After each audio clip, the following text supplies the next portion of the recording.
mi ngi noonu ginnaaw bi nga xamante ne jóge nañ ci rubrique immobilier dañuy daal di dugg ci li nga xamante ne mooy sport bi comme ni ma ko annoncé sànq tey Gomis fas yéene waxtaanee ñaari ponk ba tey ci football Ligue Pro dañ koy commencé ci violence bi coach wala ñu dem ci CAN bi. violence bi d'accord violence bi. dañuy commencé suñu dëkk balaa ngay génn nga commencé sa dëkk. d'accord ñu dem ci violence waaye yow tamit da ngay commencé sa dëkk nag. d'accord amul problème ñu dem ci violence. d'accord voilà. Actualité la parce que démb ci wàllu championnat 8e journée. dañoo gis ay faits de violence yu doy waar. man damay commencer rek di wax ne man defe naa ne parce que ma indi li xew ba pare mooy que match yi diggante Njàmbur bu Louga ak Jàmbaar bu Saly. bi amoon stade Albouri Ndiaye bu Louga bi mu jeexee. dafa am ay violence match ba jeex na 1-1 la mujjee mu am violence Alassane Djigo bu Pikine match diggante AS Pikine ak Casa Sport match bi 1-1 la mujjee mu am violence mais bi gën a violence bi gën a doy waar nag mu nga amee fi nga xam ne moom mooy stade bu Alassane Djigo parce que démb stade Pikine bi dafa fees benn fees boo xam ne même bi ñuy commencé di jouer déjà loolu rek tiitaloon na nit yi mu indi ay violence yi mu nekk lu ñaaw ñëpp di koy ñaawul parce que ni mu demee dafa ñaaw mais man damay wax lenn rek mooy man defe naa ne nit da ngay am jàngat bu amee lu la dal da ngay ci am jàngat parce que ci violence yi gis nañ ne gis nga maanaam nga fagaru moo gën ngay faju fagaru moo gën ngay faju waaye man gis naa ne que Ligue Pro encore une fois fagaruwuñu xam nga lu tax mënumaa comprendre waxoon naa ko fii bi violent bi drame Demba Diop bi amee avant drame yi di am mën na leen sécurité bi service d'ordre bi na mat dafa am ay équipes yoo xam ne bu ñuy dajee jëlee say précaution Casa Sport ñëpp xam nañu dafa am ay supporters yu bare AS Pikine dafa am ay supporters yu bare Ñaari Tali dafa am ay supporters yu bare Wakaam dafa am ay supporters yu bare noonu la tamit ci yeneen am na équipe yoo xam ne buñ ci régions yi lañ nekk bu ñuy recevoir day fees Louga day fees dañoo bëgg seen équipe Mbour bu Stade de Mbour di jouer day fees Saint-Louis noonu la kon nag loolu li ko mën a faj lenn la parce que mënuloo contrôler xamuloo liy am mooy que xam nga lan la mooy na service d'ordre bi bat lii ñoom waroon nañ ko mën a xam ne match bu rëy la ay supporters ñoo fa yu bari ñoo fa nekk ñu indi service d'ordre bu doy ñu quadriller équipe dëkk bi bu match bi jeexee ñu ne ca aw leen nii organiser ko comme ni ñuy defee waaye démb li nekkoon ci comme ay policiers fële mais loolu mënul contenir loolu xam naa dañ may naan booy wax ba sax ñu naan non def nañu commande bi ñoom nee nañu amuñu effectif boo moytu loolu lañ lay wax waaye nag dëgg nag bu amul effectif ñu xool ni ñuy organiser woo ba xam ne que match bi du am maanaam bu coow amee du indi ay kii. mais coach est-ce que tamit les responsables des clubs amuñu ci une part de responsabilité maanaam ñu joxe éducation populaire supporters yi parce que tamit c'est vrai que c'est important nga am dispositif. parfois sax suy déborder comme li xewoon Demba Diop. le plus souvent dispositif su bare su amee tuuti débordement loolu mooy andi yenn yi est-ce que tamit supporters yi jotut ñoom itam ñu xam ne supporter moo leen andi ci stade bi yenn violence yi mën a ñàkk. xam nga danaa la yëgal benn affaire ci Sénégal la violence maintenant dafa dem ba ancré léegi ci suñu société. looy gis léegi ngénte sax day am violence. ngénte mel na. ngénte billaahi au nom de Dieu am na ay ngénte yoo xam ne jeex cooki am. am na ay dëj sax yoo xam ne day am violence. dafa dugg léegi ci ñun léegi ñun maintenant le Sénégalais maintenant est devenu violent c'est que y a ça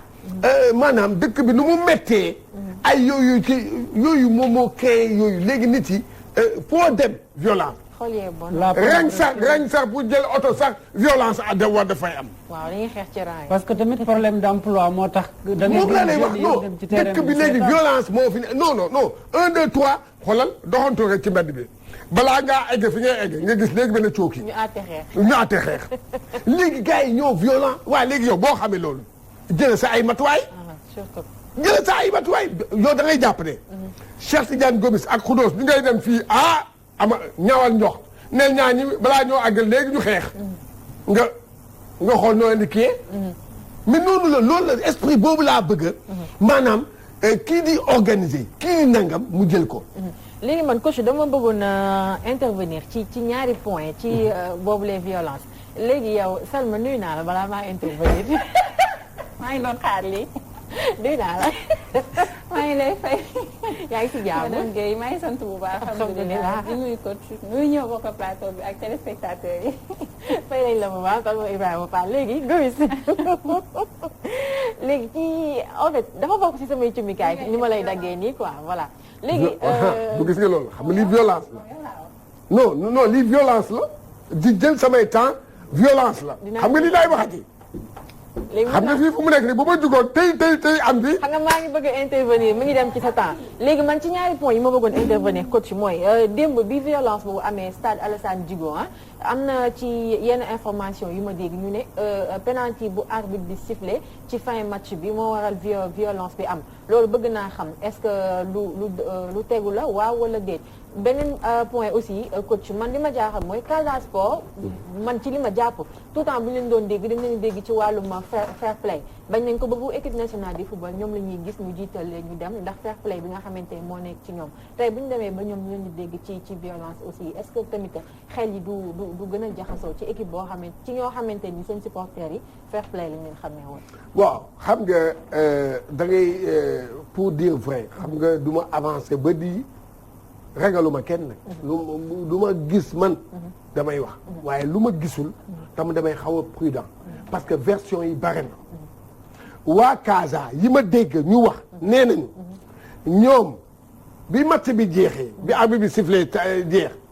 ñoom dañoo dugg ci biir terrain bi pour di protéger seeni ay joueurs dañuy dugg ci terrain bi protéger seeni ay joueurs loolu la ñu wax dégg nga ñeneen ñi ne non ñoom dañoo dugg ñoom ñoo bi kii bi Amérique ñoom ñoo song nit ñi ay dirigeants Pikine yeeg nangam xam nga version yi baax na mais problème mu penalty bi tamit leen la ñu bare nee nañu ñii nee nañu penalty bi du penalty ñii ne penalty la ñeneen ñi nee nañu nag arbitre bi parce que problème arbitrage moo moo indi li yëpp nee na lu ñuy reproché arbitre bi ñii nee nañu arbitre bi dafa annoncé 4 minutes de temps additionnel 4 minutes yi jeex na parce que ñoom nee nañu booy calculer but bi mu ngi dugg après 4 minutes de temps additionnel yi ñoo boo ñu bare nee nañu ñii nee nañu lii du penalty mais image yi heureusement malheureusement kii image yi booy xoolaat image yi léegi nag ci image yi da ngay xool ne que am na faute de main mais c'est que attention foofu tam damay wax lu leer faute de main c'est pas parce que bal bi ci biir action bal bi laal na joueur bi rek laal na loxo joueur bi rek penalty la xam naa li may wax de ça dépend ci mouvement wu loxo bi est-ce que maanaam am na nu ñu koy expliquer est-ce que léegi nag amoon na intention ou bien mouvement boo xam ne parce que nii boo taree ne ñu doobal bi ne bi saa yoo koy def ni bi saa laal ko nii ñu bu amee mouvement nii rek mais bu dee loxo bi dafa collé bal bi laal la penalty amul mais bu dee le bal bi en action nii bi saa yoo nga kii woon nii rek loolu penalty la kon nag loolu yëpp appréciation arbitre bi la tamit mais li am ba am mooy ñaari violence yi am démb yëpp problème arbitrage la ñu wax problème arbitrage samedi Jaraaf Tëngéej nee nañu arbitre bi am maanaam arbitre bi dafa jaar à côté mais ñenn ñi ne c'est le meilleur arbitre du Sénégal. mais ñii ne nañ dafa passé à côté. kon nag le problème xam nga tey jii lan la. balaa may ñëw ci problème mu sécuriser nit yi. tamit il faut que aujourd'hui dëgg la lenn moo mën a am compréhension mutuelle mooy am dans le football nit day juum mais bu nit defee penalty dafa juum kon arbitre bi tam mun na juum tamit. mu ne lii penalty te du penalty. mais moo tax ñu yóbbu yëf yi VAR non. waaw VAR mais ñun amuñu moyen VAR amuñu ko bu ñu amoon VAR. y a problème alors. waaw ñun amuñu VAR. waaw daa cher ñun amuñu VAR léegi nag li ñu am moom mooy li daan am fii mooy que arbitre yi mooy que tey jii depuis championnat bi ubbi man damay wax ak arbitre yi gis nga arbitre yi man de lenn dafa am. saa yu ñu leen amelee xaalis man maay njëkk a jóg di wax di kaas. di leen di kaas waaye ñoom tamit nañu xoolaat seen bopp. juum yaa ngi bëgg a ëpp. juum yi mu ngi bëgg a ëpp mu ngi bëgg a lii am nii dafa leen war a yee les arbitres ñu ngi leen di wax lii moytu leen parce que balaa leneen di fii am arbitre yi xoolaat leen. boo leen di arbitrer ngeen arbitrer normal te tamit Ligue Pro ngir yàlla ak yonent ba ak tamit club bi di organiser. yooyu yaa war a dem uti service d'ordre na nga fexe ba indi service d'ordre bu doy man su may recevoir man maa war a sécuriser nit ñi nga indi service d'ordre bu doy léegi nag le problème mooy en Ligue Pro kan moom mooy ut sécurité Ligue Pro bi la wala club bi di recevoir bu dee club bi di recevoir la c'est le club qui est fautif bu dee Ligue Pro mooy kii c'est Ligue Pro moo fautif il faut que mu leer malheureusement dama doon xool ci sama téléphone génnewuma ko mooy règlement bi kan moo war a indi kii malheureusement ñu jéggal ma rek mais foofu bu ma ko kiiwoon fii laay tax ka am ne diw mooy responsable mais am na ku ci am responsable ci maanaam nombre de kii de policiers waaw policiers yi parce que loolu problème yëpp loolu la boo amoon sécurité bu toy lii du fa am parce que balaa supporter yi di mën a dugg ci biir terrain bi dinañ leen bloqué ne leen de bu leen fi dugg. waaye ñeenti policier dañu mën a téye ab foule. club organisateur bi tamit nañu wax ak seen supporters yi dafay am solo. moom c'est que kii Khoudoss bi yàlla bi ma tiim dama lay wax sama dëgg gis nga club yi les dirigeants des clubs ñu ngi waxtaan ak supporters yi mais mënoo leen canaliser li ma doon wax sànq ngénte yi sax day am xeex. dëkk bi léegi xeex violence la agression agressif moo fi am li ko mën a faj rek dëgg la de mais dirigeants yi ñu ngi waxtaan Djibril Wade day waxtaan ak waa ñaari tali Seydou Sané day wax ak waa Casa keneen day wax ak seen attention nangam mais nag am na leneen loo xam ne Ligue Pro li ma leen conseillé man Ligue Pro xam lu ma ko conseillé na def comme nawetaan ku def violence ñu aj la franchement ñu aj la bu ñu la ajee benn yoon bu ñu la ajee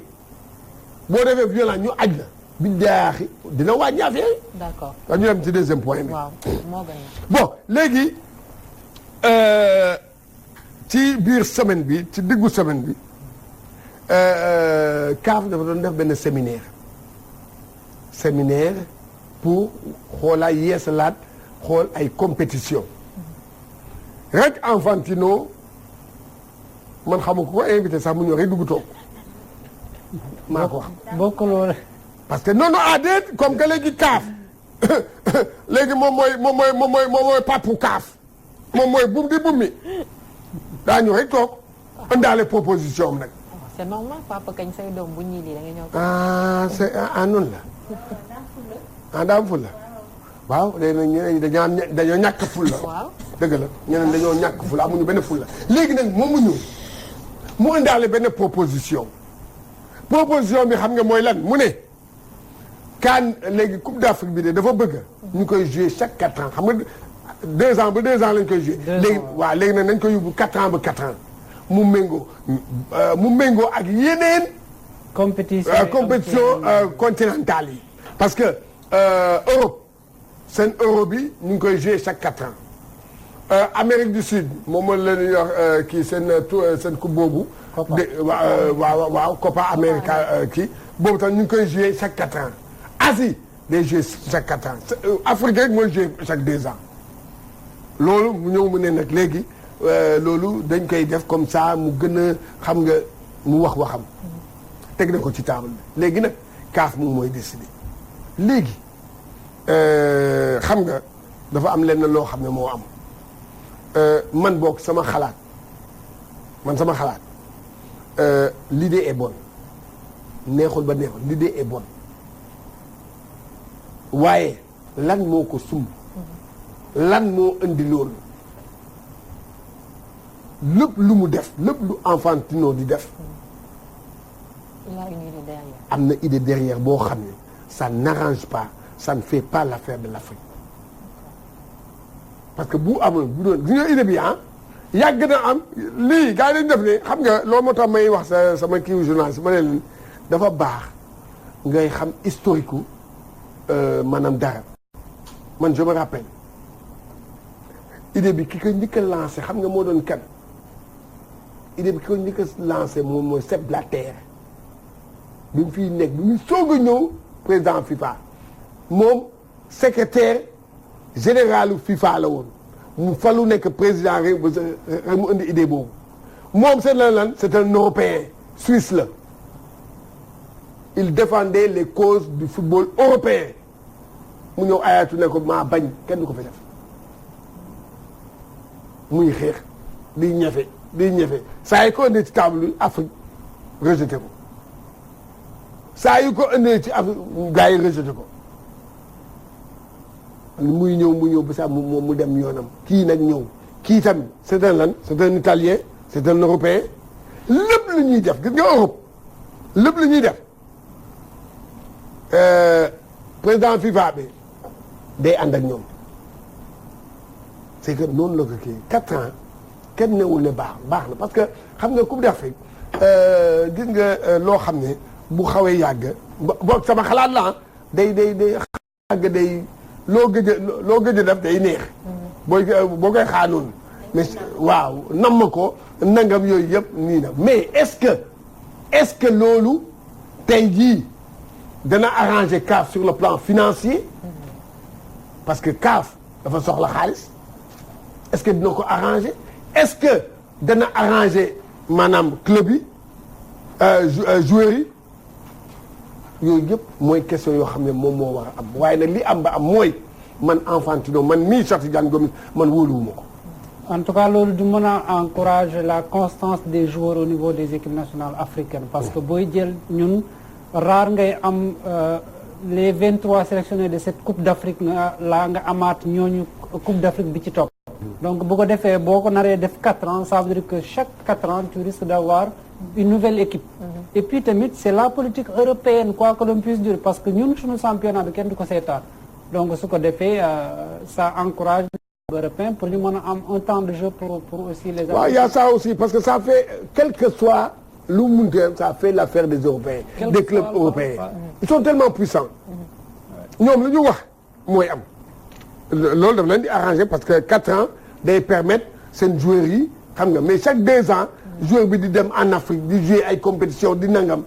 dégg nga loolu vraiment du leen arranger tey c'est eux qui payent. loolu moo tax bon léegi nag man xam naa ne waaye nag man li ma bëgg lenn kese laa bëgg xam nga man souvent damay wax décision bu ñu ko indee ci table nit bu mu xool parce que Khoudoss mii de moo may 1000 francs wala 2000 wala 3000 kon damay ne moom damay gëm rek ne waaw dama ne comité exécutif bu CAF nañu toog xalaataat bu baax balaa ñuy kii loolu te man de lenn xam naa ko dinañ ko nangu de parce que moom ñoom ñëpp. ñoom ñëpp moo fa nekk dina ko. Ahmad la moo fa nekk ñeneen ñi ñëpp Infantino lu parce que da leen di jox kat 1 million 500 dollars. la leen di jox ñoom ku nekk. jërëjëf donc daan neex 1 million 500 dollars ñaata la doo ma ko xoolal. nee na du pare ñaata la baaxee na de. ñu ngi nuyu Adama Ndaw Damas Ndeye Mariam Ndiaye madame Kane ak Abdoulaye Ka jeex na ak kan. waaw d'accord ak moom Gomis ñu ngi koy nuyu di ko jox rendez-vous mercredi incha allah léegi dañuy daal di ñëw man dama sonn nag ñu amoon une courte pause daal di ñëwaat sur le plateau.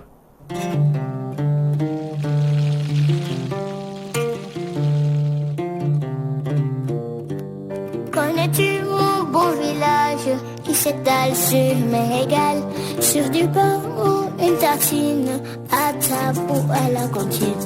Connais-tu mon beau village, le seul et l'original, enrichi en vitamines, il me donne tout le temps bonne mine. Connais-tu mon beau village, mon plaisir matinal, frais en bouche et plein de goût, ma maman le met dans tout.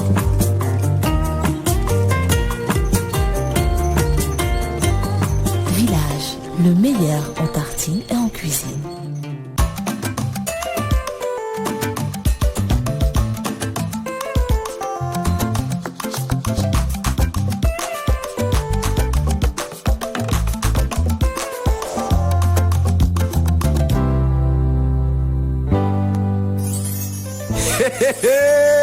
soxna si ca bi nga aar Joker mooy caf ko bi méngale épice naturel ak arôme te léegi nag caf ko kaani bu bees tàq ñëw na fekk si épice poulet tomate super crevette ngir jox sa togg xet gu neex couleur bu jekk caf ko bu ñépp di wër